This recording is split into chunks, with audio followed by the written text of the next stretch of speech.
Halo pemirsa, hadir bersama saya Sally Siregar. Kami akan memberikan update terkini mengenai peristiwa unik dan menarik yang kami rangkum dalam Kilas Mancanegara.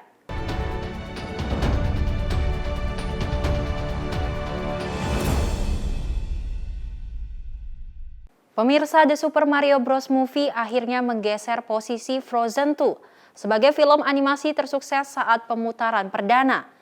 Dan kini juga menjadi film adaptasi video game dengan pemasukan terbesar. Apakah ini mengisyaratkan bahwa pemasukan box office segera kembali ke angka sebelumnya?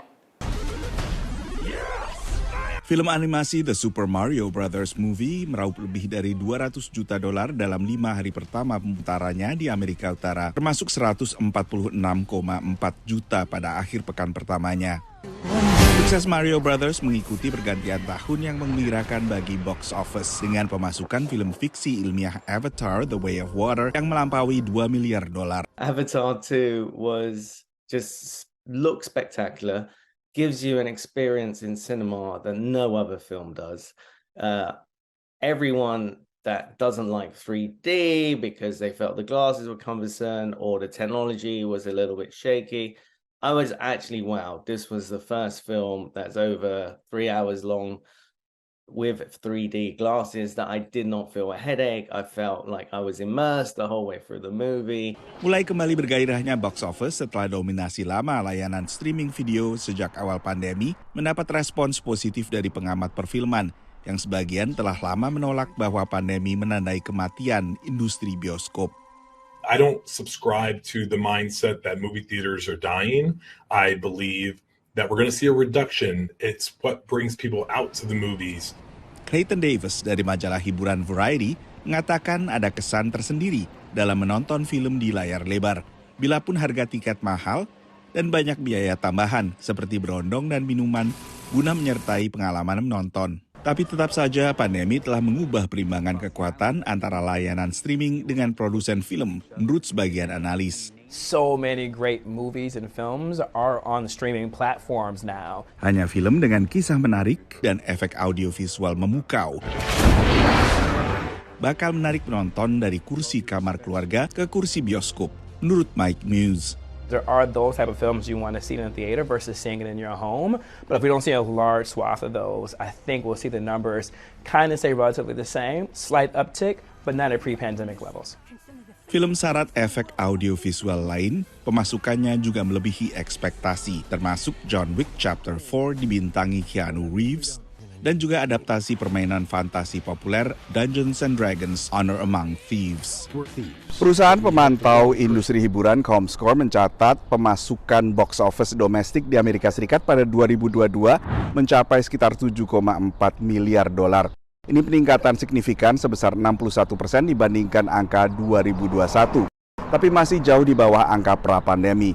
Pada 2019 misalnya, pemasukan box office domestik di Amerika Serikat mencapai sekitar $11,4 miliar. Dari Washington DC, saya Nova Purwadi dan tim VOA. Seniman seni rupa asal Bandung, Kang Mulyana, diundang untuk melakukan pameran tunggal di salah satu galeri seni ternama di kota New York. Karya seni pameran ini laku dibeli oleh warga dan kolektor seni setempat.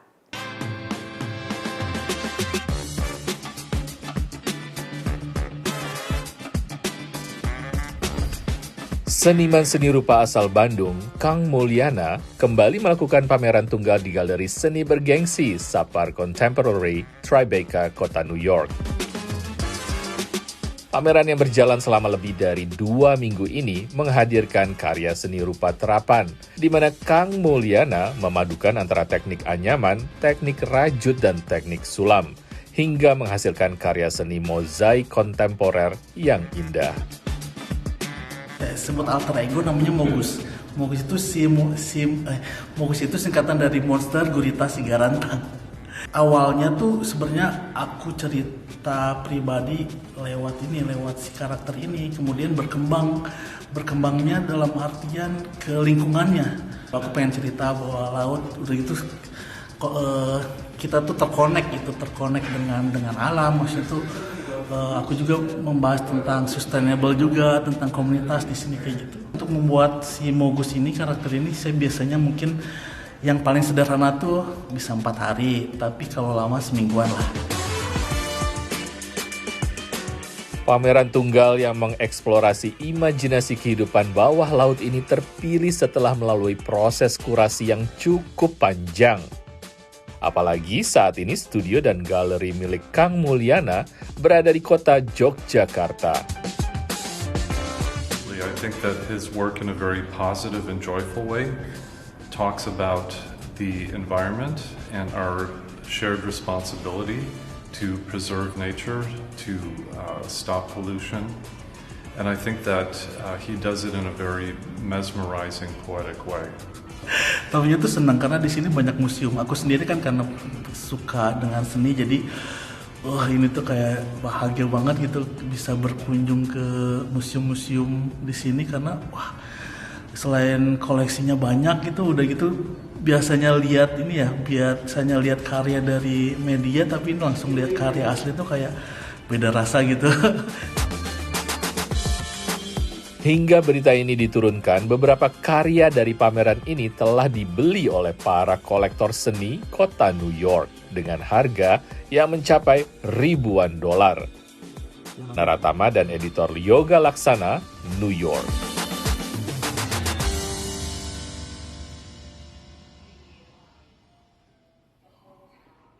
Pemirsa, Jalan You mengajak melihat satu wilayah di kota Miami, Florida, yang disebut dengan Little Havana. Banyak warga di wilayah ini berasal dari Kuba. Mereka lalu mengenalkan budaya Kuba yang banyak menarik perhatian warga lain dan turis untuk mendapatkan pengalaman bernuansa Kuba. Hola! Aku lagi di tempat yang spesial banget. Hari ini aku akan ajak kalian keliling-keliling di little piece of Latin heaven. Di mana lagi kalau bukan Little Havana.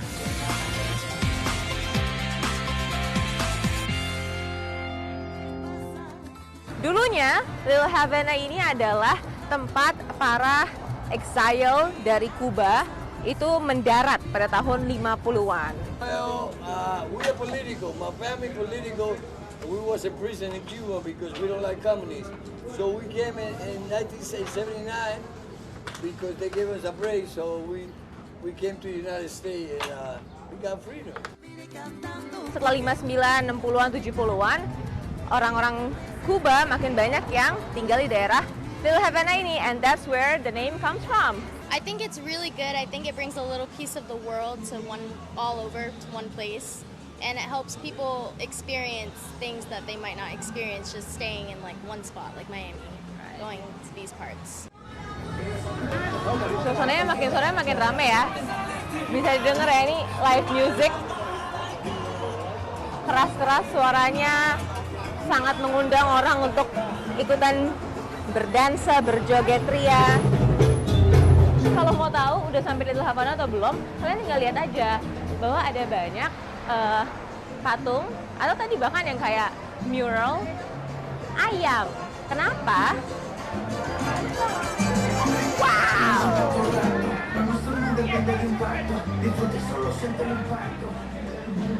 Oke, ke-distract ya, karena seru banget kayaknya.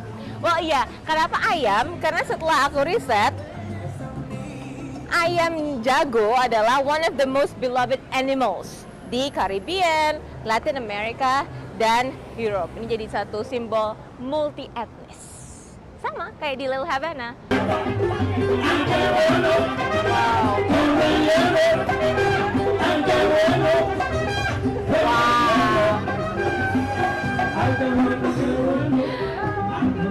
Hari ini seru banget. Little Havana sama sekali tidak mengecewakan. Tapi keseruan kita belum selesai karena kita akan mencicipi Little Havana dengan vibe yang berbeda. Penasaran? Ikutin terus di Jalan Yuk! Karena ingin dekat dengan ibunya yang menetap di Clifton, Ivar Setiawan di Indonesia yang lama tinggal di Prancis memutuskan pindah dan menetap di Amerika Serikat, serta membuka restoran dan bakery Prancis dengan sentuhan Indonesia di berbagai menunya. Being able to come down here and feel like there was a little part of Paris or Europe has just been so special and nice. getting to know the owners has been wonderful. The food and the people are what you keep coming back for. Eileen Tubbs, warga Amerika di Clifton, negara bagian Virginia, memang sudah menunggu kehadiran restoran Prancis ini. Motier, yang dibuka pertengahan tahun 2021 lalu, menjadi obat pelepas rindu Eileen akan Paris yang dulu pernah dikunjunginya. Tak berbeda dengan Stephen Theriault yang mulai datang ke Motier sejak tahun lalu. He does fantastic work. I actually spent several years living in France, and I think that this restaurant is delightful and a wonderful taste. Kuliner Prancis yang disajikan restoran ini diakui otentik oleh para pelanggannya, bahkan yang baru pertama kali berkunjung seperti Steve Murray. I mean, it's hard in this area to find restaurants or cafes or whatnot that have a very authentic feel. And as soon as we walked in, we could tell that immediately. The atmosphere, the music, the setup of the restaurant was, very French, and of course the food was delicious. Padahal pemilik dan chef restoran ini adalah diaspora Indonesia bernama Ivar Setiawan yang menjalani bisnis bersama istrinya Lisa. Saya stay di Perancis selama 37 tahun. Umur 45 saya pindah ke Amerika karena ibu saya tinggal di Clifton. Setelah itu ibu saya jatuh sakit, stroke 2-3 kali di Clifton. Jadi saya memutuskan untuk meninggalkan semuanya yang ada di Perancis untuk memulai hidup baru dan supaya saya bisa lebih dekat dengan ibu saya. Pria kelahiran Jakarta ini pindah ke Perancis di usia 11 tahun untuk sekolah hingga lulus kuliah jurusan bisnis. Karena suka memasak, Ivar mengambil sekolah kuliner selama 1 tahun di Perancis sebelum membuka Motier yang diambil dari nama seorang jenderal Perancis yang membantu kemerdekaan Amerika. Dan saya terpikir di Virginia ini banyak sejarah tentang yang mesangkutkan antara George Washington dan General Lafayette. Waktu saya membuat research tentang General Lafayette, ternyata namanya sangat lumayan ya, namanya General Gilbert du Motier de Lafayette. Motier, saya berasa yang orang Amerika bisa mengatakannya spellingnya dengan baik. Dengan menu andalan berbagai kue khas Prancis, baguette, dan croissant sandwich, Ivar mengaku selera Indonesianya belum hilang. Jadi masakan Prancis saya berani di bumbu seperti ratatouille misalnya. Memang khasnya Prancis tidak memasukkan jahe atau bumbu-bumbu lain, misalnya seperti bawang putih atau muskat, nutmeg, ya, yang berasal dari Indonesia. Saya berani supaya rasanya lebih lezat. Walau tak berencana untuk memperbesar restorannya agar dapat membagi waktu dengan keluarga, Ivar optimis akan balik modal yang sekitar $250.000 dalam 1 tahun lagi. Setiap saya masak, apresiasi dari tamu itu menyenangkan, ya. Itu yang walaupun secapek apapun, yang membuat saya positif dan memberikan saya energi, itu jawaban positif dari tamu-tamu saya. Dari Clifton, Virginia, Lea Johannes, Nia Iman Santoso, VOA.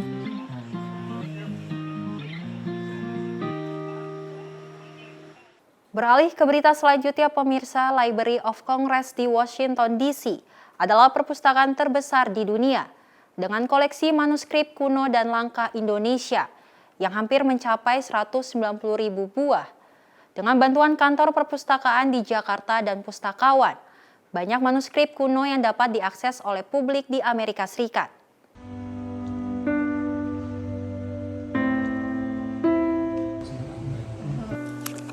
Library of Congress mempunyai lebih daripada 500 lontar dari Bali. Hanya dari Bali aja? Dari Bali, dari Jawa, dari Madura juga. Tidak hanya naskah daun lontar, Joshua Kueh juga menunjukkan salinan Babat Tanah Jawi tahun 1862 dan manuskrip Batak Langka tahun 1870-1900. Ya, Hotapoda. Jadi bahasa Hotapoda. Jadi bukan bahasa yang bisa dibaca ataupun dibaca oleh masyarakat umum, oleh datu-datu. Beragam manuskrip kuno dan langka Indonesia itu tersimpan di Library of Congress, perpustakaan terbesar di dunia yang memiliki kurang lebih 175 juta koleksi. dari manuskrip langka, audio, video, ataupun alat perekam suara kuno seperti ini. Menurut Joshua Kue, pustakawan Asia Tenggara di Library of Congress, dari data tahun 2021 ada 117.567 koleksi Indonesia di divisi Asia yang sudah dikatalog. Lebih kurang separuh koleksi dari Indonesia. Asia Tenggara ya? Ya. Kalau Asia semua? Asia semua mungkin terbesar nih dari negeri Cina. Andre Decker yang mendampingi Joshua adalah juga seorang pustakawati yang sedang mengikuti program residensi di Perpustakaan Kongres. Andrea yang menulis disertasi tentang dangdut koplo ini sempat melakukan katalogisasi terhadap buku-buku Indonesia terbitan lama ini. Saya mendapat metadata-nya dari informasi yang terletak di bukunya untuk mengkatalognya supaya warga masyarakat, warga Amerika bisa mencarinya dan bisa mengakses buku tersebut. Selain di divisi Asia, koleksi Indonesia juga bisa ditemui di bagian lain Library of Congress, seperti di American Folklife Center. Sampai saat ini, jumlah total koleksi Indonesia di Library of Congress mencapai 190.000 buah. Ada hotel sebentar lagi. Mojopahit? Betul, tapi waktu itu hotelnya masih bernama Hotel Oranye. Oh, Hotel Oranye ya. Urusan menyimpan dan merestorasi manuskrip kuno, Perpustakaan Kongres, kata Joshua, punya ahli terbaik di dunia. Tantangannya adalah membaca atau menafsirkan isinya. Kami tak mempunyai orang yang bisa membacanya. Jadi kami pun bekerja sama dengan Jakarta dan juga cendekiawan untuk buat deskripsi tentang bahan-bahan ini. Beruntung sejak tahun 1960-an, di Jakarta ada kantor Perpustakaan Kongres yang punya peran besar membantu proses katalogisasi sehingga banyak manuskrip kuno yang bisa diakses oleh publik. Dari Washington DC, Supriyono, Rere Wahyudi, Alam Burhanan, VOA. Pemirsa, sebuah restoran cepat saji yang dijalankan mesin robotik belum lama ini dibuka di Pasadena, California. Restoran otomatis ini memanfaatkan robot untuk membuat makanan dan memakai kecerdasan buatan untuk menerima pesanan. Tetapi manusia masih terlibat dalam menyusun dan mengemas makanan. Robot ini sedang menyiapkan kentang goreng, sementara robot lainnya membuat burger di restoran Cali Express.